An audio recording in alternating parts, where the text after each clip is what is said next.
Welcome to our channel. Today we how to subscribe to Microsoft Teams add-ins for project management step by step clearly.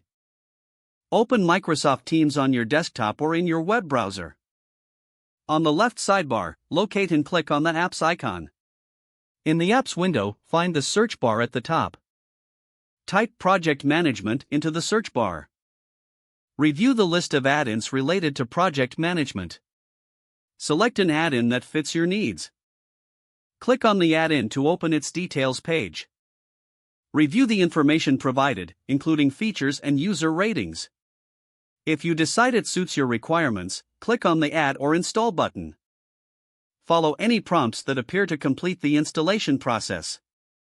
Once installed, navigate back to the main Teams interface. Open the team or channel where you want to use the add-in.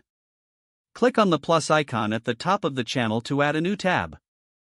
Select the recently installed project management add-in from the list.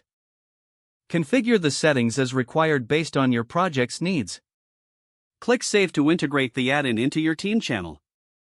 Verify that the add-in appears correctly and is functioning as expected.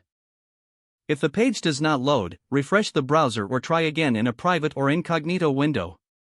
Make sure you are using the correct email address, then retype it carefully to avoid small typos. If your password is not accepted, use the reset option and create a new strong password you can remember. Check your spam folder for verification or security emails, then complete any requested confirmation steps. Enable two-factor authentication if available to improve account security and reduce unauthorized access risk.